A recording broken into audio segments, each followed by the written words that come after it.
we are going to watch, and he's got some updates for us here. So let's go ahead and watch that. Paying attention to the PTR cycle, I got a video for you to talk about what's actually changed this season in Mythic Plus.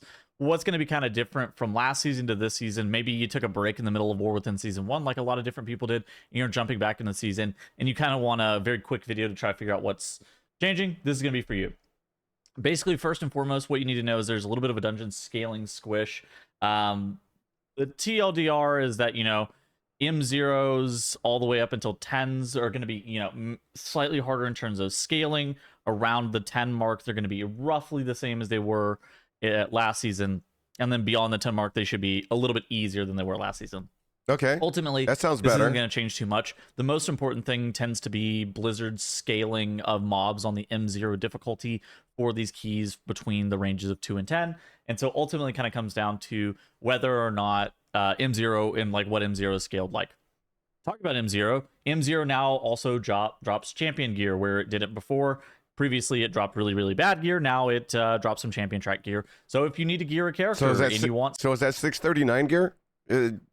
It looks like it, yeah. Looking at this, sorry, yeah, it says it right there. Some 639 item level gear. 639 for 2s, 3s. Go and jump into M0s. Go and jump into Delves really early on. That's a way that you can get a character that you want to play on. We will be dumping into Delves. And you can get into 639 gear rather quickly by doing M0s and Delves. And so that's great.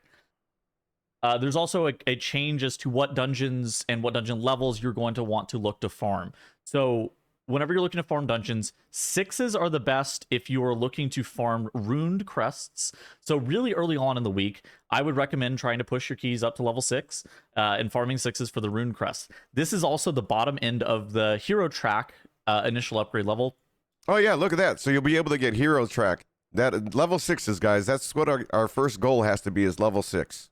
So you're able to get a bunch of rune crests, but you're able to simultaneously also get hero track gear and potentially utilize those rune crests to upgrade the hero track gear. Rune crests, by the way, are the heroic equivalent crest. They're not the gilded, the mythic level equivalent crests. So feel free to fire these away. I wouldn't worry too much about it. In addition to that, they also changed how many crests you end up getting.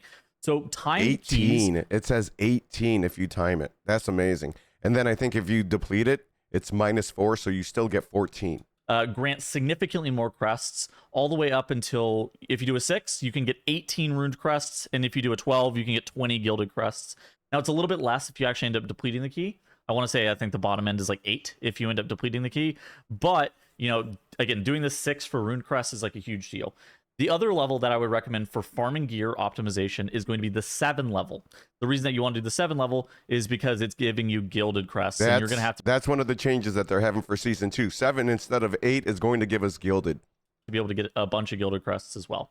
Of course, the 3rd level, and I assume that this isn't going to happen for a lot of people week 1, although, it could happen for some people. If you're super sweaty, you've been grinding a bunch of gear, say, you're 655 item level or something like that, and you have some tier potentially, or you played on the PTR a bunch, you could be jumping into 10s week 1.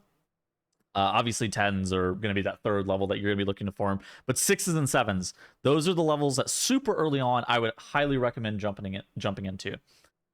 Next thing that you need to know is that affixes have changed a little bit. First and foremost, Oblivion is gone. So that was the orb affix that all of the orbs tried to contact the mobs and give them a bunch of DR. That affix is gone. It's been replaced with an affix called Pulsar. And if you can see on screen right look here, at this, guys. Look at this. This is really low. So basically, the orbs spawn out See from how players. And if you run into your fellow companions' orbs, or they run into your orbs, whichever happens first, then you end up getting a buff. The buff is similar to the one that happened with Oblivion, where it's Mastery and Leech for 30 seconds. If the Pulsar orbs are not soaked, the mobs will gain a 10% damage buff and 20% damage reduction per orb. Wow, we don't want that to happen. That's not the only change to affixes, because there is a pretty big change that a lot of people know about, but not everybody knows about that because they're not paying attention to the PTR cycle. Affix levels have changed a bunch. First and foremost, on the +4 affix level, now that is where the Zalatat's Bargain is starting at. Previously it was starting on 2. Now it's starting on 4. So the 2 and 3 level should be a little bit easier. It's just basically the timer. On the 7, it's Fort or Tyrant. On the 10, it's Fort or Tyrant again. That might leave you questioning, where is Challenger's Peril gone? Challenger's Peril has moved into the +12 affix with the Guile. So at Keystone level 12, Zalatath removes her bargains. I still think that thing should have been gone. Just remove it. I don't like that at all. Leave it at a 5. You know, I just bad feeling. Zalatath's bargain is replaced with Zalatath's Guile. In addition to that, that also contains the Challenger's Peril, making any deaths during a Keystone subtract 15 seconds from the time remaining. The Guile also no longer has the initial 10% additional damage and 10% additional health on the mobs. Instead, it changes the scaling from 7% per level to 10% per level, which is a very different situation than an additional bump of that 10-10, like you see on this graph here. That was basically like skipping multiple key levels before. This is going to be a lot more gradual. So the 12, the 13 levels, those are kind of back in the mix where those were being skipped before. And so if you're looking to push medium high keys, especially earlier on in the season, this is going to feel like a much better system for just you as a player. Okay. Beyond All that, right. there's not a ton that has changed. Again, the bigger thing is, the Gilded Crests updates.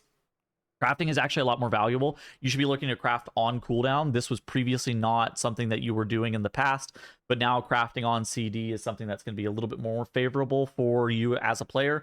And what they've done is they're making it easier so that if you're crafting, they've lowered everything from 90 to 60 for the amount of Gilded Crest that you need. And then they've also taken out the step that you need to get enchanted. That will actually be on the vendor, taking the place of the non-enchanted gilded rune. So I think that's a good adjustment. So those crests are going to be a little bit more valuable even, and the sparks are going to potentially even be a little bit more valuable for you. But that's it. That's all you need to know. Send this video to your friends as well. And then at 3,000, you do have this new mount. If you're looking there, then that's going to be your I believe it's going to be another title, and then this. If they need to jump back into things and figure out what's going on with the season, there's also another reward at 3,000 IO for which is basically like 12s and 13s. And so if you're looking for this mount as well, that's where that applies at. So go check those out. Hope to see you guys in a future video as well. I'm making a bunch of Mythic Plus related content, so if you're into that kind of thing, make sure you make sure you subscribe. We will definitely. I find this to be very good. I think we'll have a good time with it. It's going to be wonderful. I'll link this for you guys down below.